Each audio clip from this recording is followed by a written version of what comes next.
Indahnya pegunungan tidak selalu dinikmati sebatas mata memandang. Ono cara lain yang lebih seru lan menantang.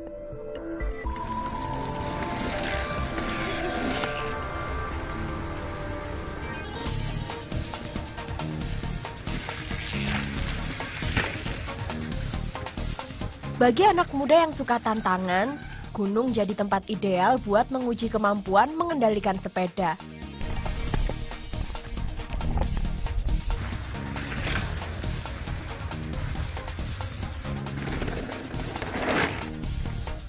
Yang dicari bukan jalan lurus atau jalanan luas,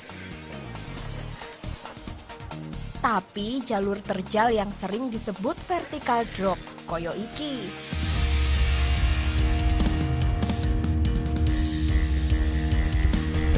Mereka iki sering jajal medan terjal dan ndak jarang berbahaya.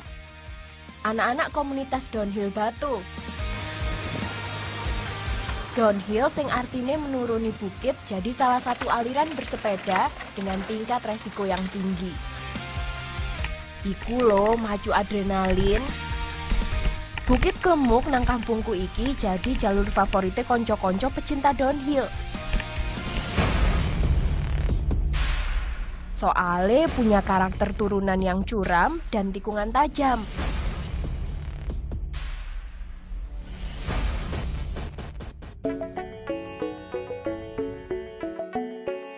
Kenalke, namaku Anissa Nurfitri. Panggil saja Cica. Iki Candy, koncoku sing sering dolan bareng aku. Pakai atribut downhill lengkap karo sepedahe, yo aku gak mau kalah. Biarpun cuma dokumentasi kegiatan sehari-hari. Bersepeda iki ndak gampang. Salah dikit aja bisa fatal resikone. Makanya sepeda yang dipakai juga harus punya spesifikasi yang sesuai dengan medan pegunungan.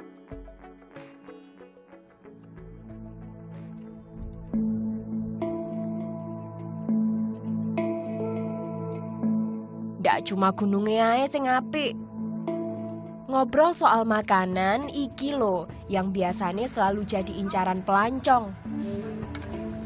Bakso Malang sudah seperti dutannya di kampungku, semacam ikon, soalnya wis terkenal di mana-mana. Bakso Malang isinya variatif. Selain pentol, ada gorengannya juga. Capek main downhill, perut rasanya wis keroncongan. Mangan bakso Malang paling pas buat isi lagi tenaga.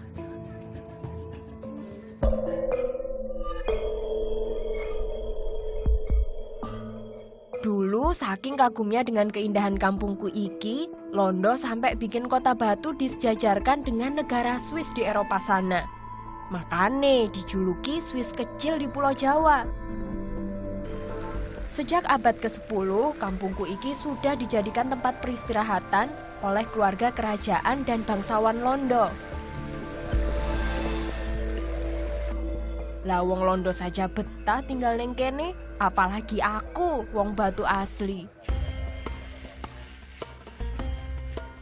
Salah satu peninggalan yang masih ada sejak zaman biyen yo alat transportasi legendaris iki yang masih hilir mudik neng kampungku.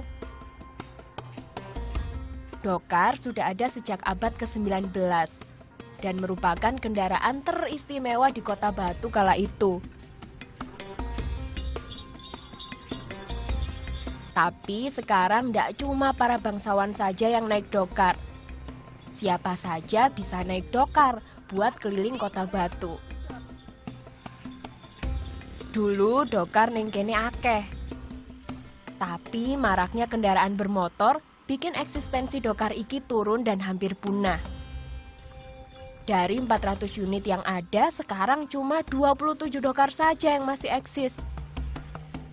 Padahal dokar iki alat transportasi bersejarah yang kudu tetap lestari. Bicara soal alat transportasi, yuk melu jalan-jalan ke museum modern di kampungku. Iki loh museum angkut. Museum transportasi terbesar di Indonesia. Ning kene lebih dari 400 koleksi angkutan dipamerkan. Mulai dari yang tradisional sampai modern yo ada.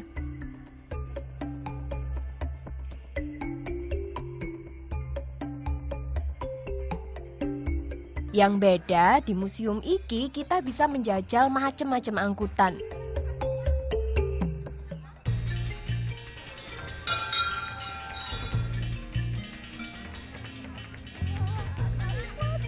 Ning kene ono 9 zona yang bisa dijelajahi. Koyo di zona Hollywood iki, mobil Ford Mustang VH yang dadi primadona. Jenis mobil iki sing dulu pernah dipakai James Bond di filmnya yang berjudul Goldfinger tahun 1964. Kalau bicara mobil mewah, ono Hammer H2 Limousine produksi Inggris. Panjangnya 10 meter. Piye, keren toh? Ndak cuma kendaraan darat tok. Ono juga macam-macam koleksi pesawat terbang hingga pasar terapung.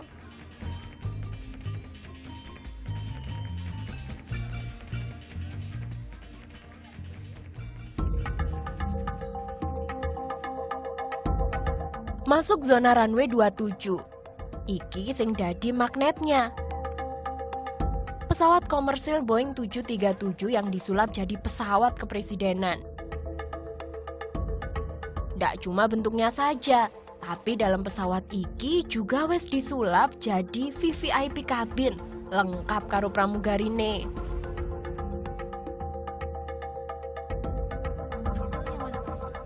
Wes, pokoknya asik tenan. Sambil dolan, wawasan juga makin tambah toh.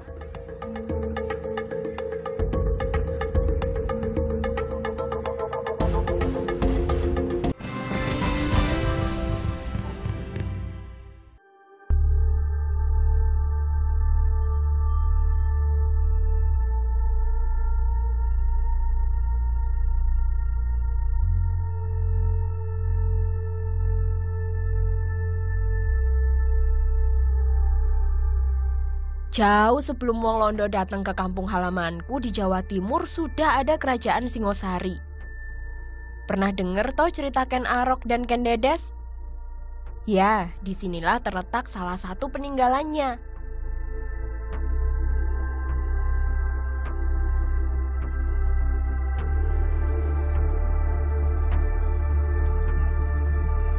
Meski petilasan kerajaannya belum diketahui pasti. Tapi salah satu peninggalan yang bisa ditemui ya Candi Jago.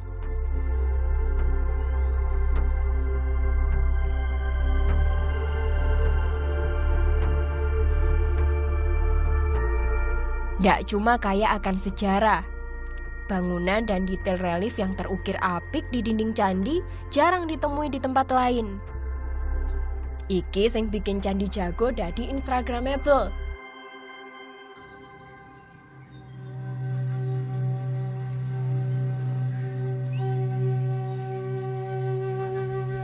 Candi Jago punya 3 tingkat. Dan sepanjang melingkari candi bisa dinikmati indahan relief-relief dengan berbagai jalinan ceritane. Mulai dari cerita kerajaan, pewahyangan, hingga tantri atau cerita binatang.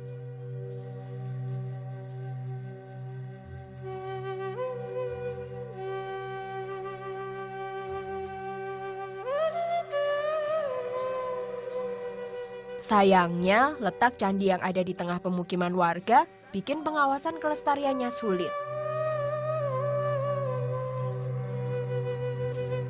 Alhasil relief iki tak lepas dari ukiran tangan-tangan jahil.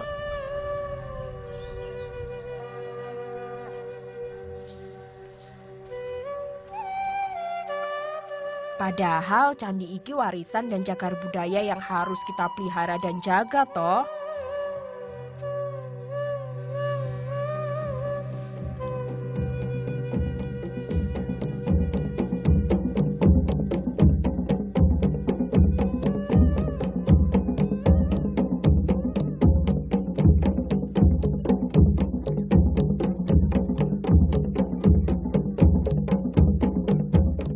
Tinggal di bekas kerajaan, sudah pasti kami punya peninggalan budaya.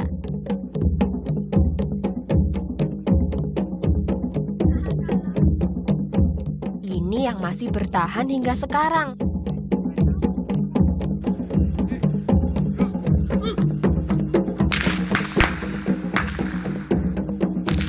Kesenian bantengan.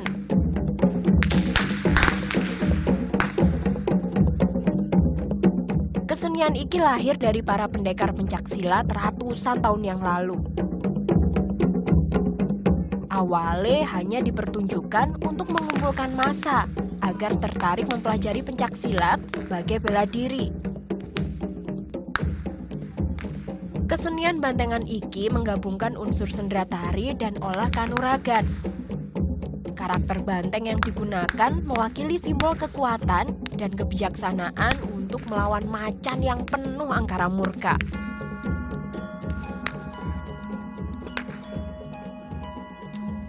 Kesenian iki merupakan kesenian komunal yang melibatkan banyak orang, seperti kehidupan banteng yang berkoloni. Setiap pertunjukan melibatkan hingga lebih dari 40 orang pemain bantengan. Iki maksudnya untuk membentuk perilaku masyarakat agar hidup saling bergotong royong dan bekerja sama.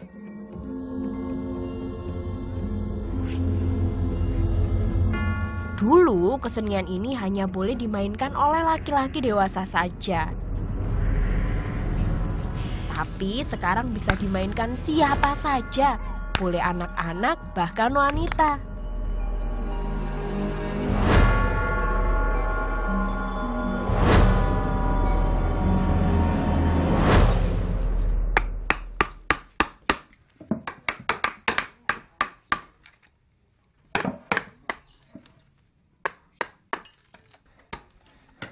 Kegagahan lan keperkasaan iki yang dimunculkan di setiap kepala-kepala banteng. Dulu, setiap pemain bantengan dituntut bisa membuat sendiri kepala bantengannya. Karena kepala banteng yang dibuat merupakan perwujudan dari karakter si pemegang kepala bantengan.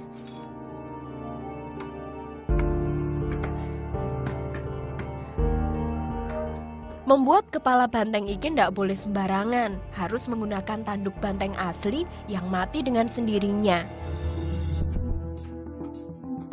Seiring perkembangan zaman, kesenian bantengan ndak lagi jadi media buat memanggil arwah. Kesenian ini pernah jadi syiar agama Hindu-Buddha waktu kerajaan Singosari. Begitu pula ketika masa kerajaan Islam tiba. Dakwah ya lewat bantengan ini jalannya. Ini hebatnya kesenian bantengan. Yang namanya budaya bisa selaras karo zaman.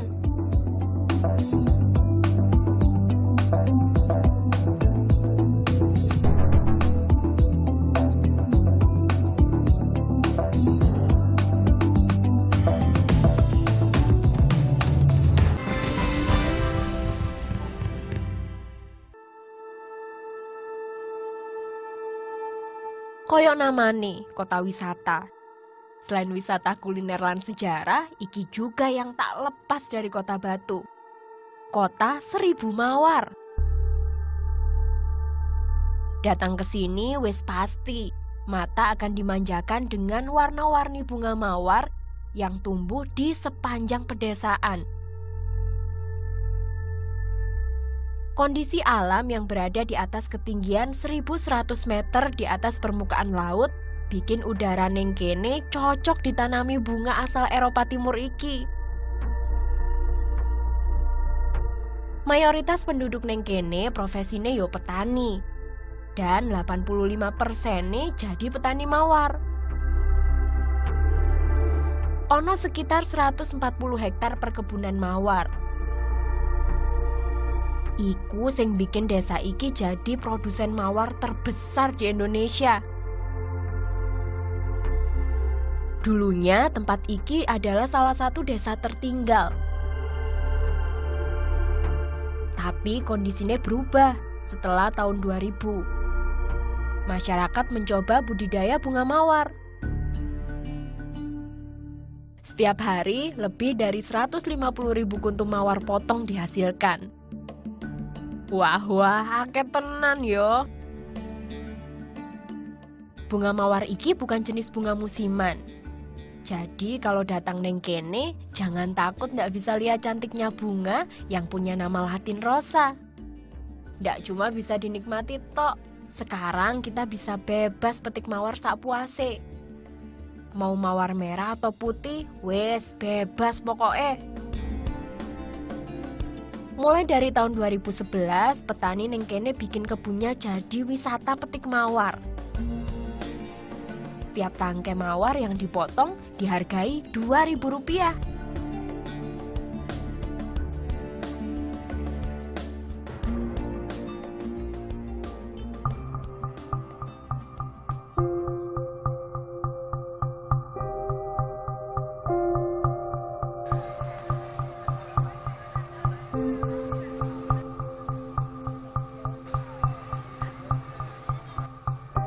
Ada satu lagi tempat wisata yang pengen tak kasih lihat.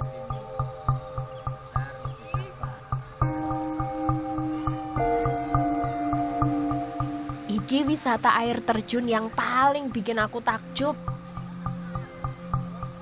Coban Rondo diambil dari kata coban yang artinya air terjun. Dan rondo adalah tidak bersuami. Karena menurut legenda neng masyarakat, disinilah Dewi Anjarwati ditinggal mati oleh suaminya dalam suatu perkelahian.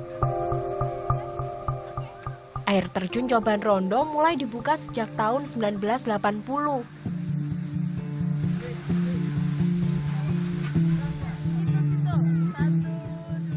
Akhir pekan koyo iki wes pasti tempat iki rame sama pengunjung. Air terjun setinggi 84 meter iki asli dari sumber mata air Cemoro Dudo yang masih jernih dan alami. Kemegahan air terjun yang dibalut dengan keindahan alam memang jadi magnet yang luar biasa bagi perkembangan wisata. Pengen yang lebih seru? Yuk, aku ajak menjelajahi labirin Coban Rondo.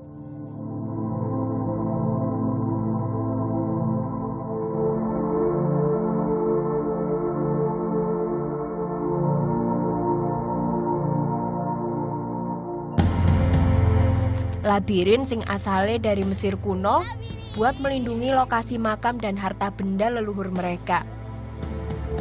Wow, bisa! Sekarang jadi permainan seru di kampungku.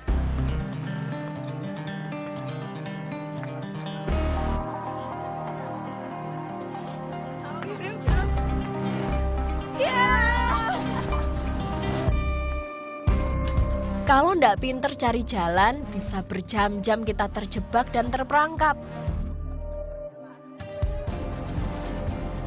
Soalnya banyak jalan yang berliku sampai buntu. Mbak, silap mbak. Oh, bisa lagi. Yo lumayan bikin pusing, tapi iki sensasine. Cari jalan keluar di labirin iki juga bisa memacu daya ingat, daya pikir, dan kerjasama tim. Wih, asik toh? Ya, salah.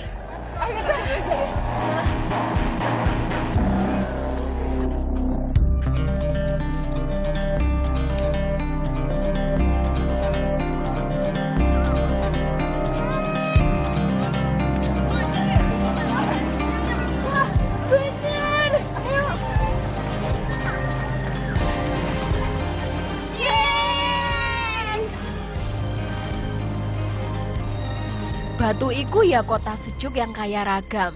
Iku sing bikin kotaku selalu diinget orang-orang. Bikin betah siapapun yang datang.